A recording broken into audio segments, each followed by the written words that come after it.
Everybody, it's Mark here. I am going to take you through our very special writing assistant, writing buddy, writing support friend. It's a bot called Claro, and it's specifically built to improve English skills, not create content for students. That's what stupid LLMs do. That's what the stupid use of LLMs are all about, is write me something, get me something. That's not what we do. We're involved and really intertwined in what students are writing and how we can help them improve. So to do that, we've got some options that you can turn on. So when you create an activity, you can go into Edit Activity, and in this section here called Researching, you can enable Claro. Now, Claro is a Latin verb for clarity, to make clear. So that's what we're trying to do. And we offer students levels of support and phases of on and off. So, this can be a discipline control mechanism where someone's not sort of towing the line or trying to hand in, LLM kind of text. You can turn off Claro support as a penalty, or you can make it a much more positive experience and enable it for everybody and set a level. Some students are more advanced than others. So you can temper the way the Claro bot talks to students and uses the type of language that they understand. So it's also able to do multilingual. So let me show you. Okay, to turn it on is simply that. To set levels, you can do this, but you can that's nothing locked in stone. You can come back around and change that on the fly. So what you now get is you get an environment where students can very quickly start interacting, as can teachers. And we'll have a look at it from a teacher perspective first. Okay, so we've logged in as a teacher. We've got the first student comes up as per everything. On the side here now, everybody, including students, gets access to Claro. Claro you can talk to, and Claro you can change into different languages. Okay, so let's have a go. How could the student rewrite this first paragraph? Now, I'm not going to rewrite it for you. So what we do is we talk in second person, so it's designed to be for a student, not for a teacher. But a teacher can obviously check out Claro, make sure it's asking or it's responding to questions the way that you would like it to. So really what we do is we know all about this student, their writing history. We know the activity that they're working in. We know the rubric that's being used to grade them. We know the scaffold that you've given them. We know where they're up to in their writing, and we've formulated all that around advice that we can give them. And the advice is really good. So I can make this bigger somehow, but we'll do, that. So it becomes quite large. Now, the purpose of this is to show a teacher that these are the sort of questions that students will ask. They could really try anything out.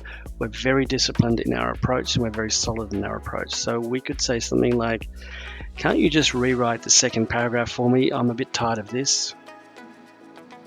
Claro is going to be a bit more empathetic and say, okay, come on, let's rewrite your second paragraph. Consider this. We're not going to do it for them, but we are going to take that buddy role and keep, sort of chirping at them on their shoulder, saying, you can do better, try this, think about this. It's actually two parts to this. A lot of research says that the content and building the content is a huge cognitive load. This is a way students can offload their stress and say, look, I'm stuck. How do I go about doing this? What could I make better? What are you talking about? Have a conversation with something that's going to help you out, but not do it for you. And the most important part of, or insights into all of this for a teacher, are of course the questions that students are asking. That is the most important value that we can provide.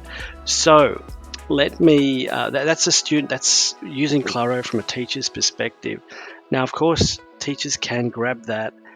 You can not give it to a student, but use it yourself. And you could use that to create feedback yourself. So if you wanted to create some feedback there, of course, we can borrow what Claro said and paste it straight in here. You've got all the power and mobility to do what you like, okay? So let's have a look at Claro from a student's perspective, because that's where we start to get a reflection back to the teacher.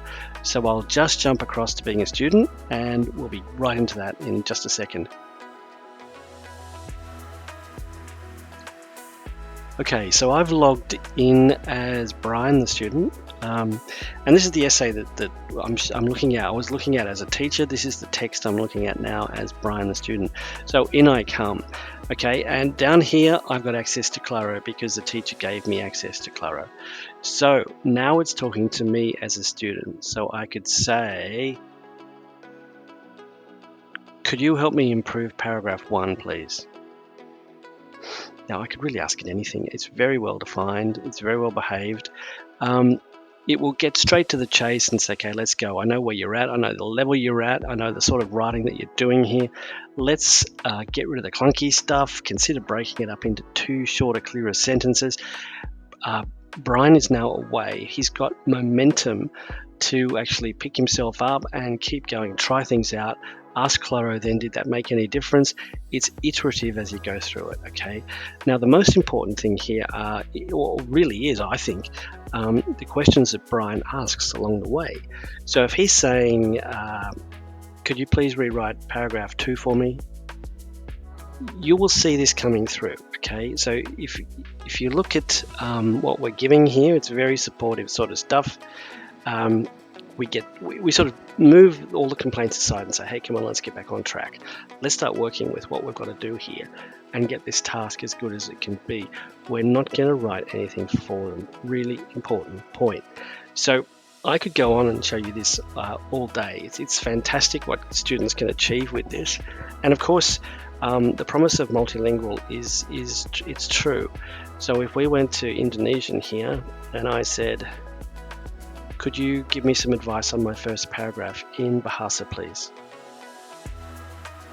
What we'll do is we'll give it to them in Bahasa. So we don't see language advice and feedback as something that needs to be in English. You know, a lot of students in ESL land have got a full command of their own language. They're just trying to transpose it into English.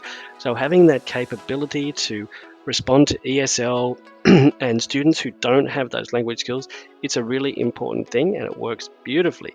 So some choices there for you to think about and play with. Now I'm just going to buzz out of being a student and get back into being a teacher, and we'll have a look at what Brian has been up to. Okay, I'm back in the room as a teacher. Now Brian here has now got some history. So what we can see is what Brian's been asking me. So this really breaks down the whole feedback mechanism into a controllable point for a teacher. Now, I don't think that, with students and the power they've got to cut and paste and do all these sorts of things, that's one thing. But having them ask questions about how to make things better is another thing, because it describes their level of thinking and how they're going about writing this essay. Okay, so we could open the students' full chat and have a look at exactly what Brian's been supported with. We can go into Claro and ask it things ourselves. And in the feedback section with Brian, we get to see the Bloom's level of taxonomy around the questions that he's asking us. Now, what we ideally want to see is students asking higher level questions, not remembering questions like, tell me more about the afterlife. I mean, of course, we can stage that as a supportive thing, but you really don't want students at that level of writing, at certain levels of learning. And as you can see here, if it's a bit much or too soft for Brian, we can tone down the way that we're talking to Brian. So you've got the ability to couple of things. See what the students are asking by Bloom's level, open the full chat, see what they've been up to, have a look at the history and see where they've been changing things and what they've been doing with the advice they have been getting. And you've got the full track record of Brian, where he got to, what he's thinking, how his thinking is impacting his writing, which is the most important thing. Good thinking is good writing. And getting those two connected is what Claro is all about. It's a lot of fun for students you can turn on, turn off. You're having a good day, you turn it on. You want them to focus on something mechanical, you turn it off. It's a mix and match, but it's a pedagogical tool that sits beautifully inside a classroom to self-direct learning and help students get better at writing. It's called Claro. You turn it on, you own it, and it's great. Absolutely fantastic. Look forward to talking to you again soon. Bye for now.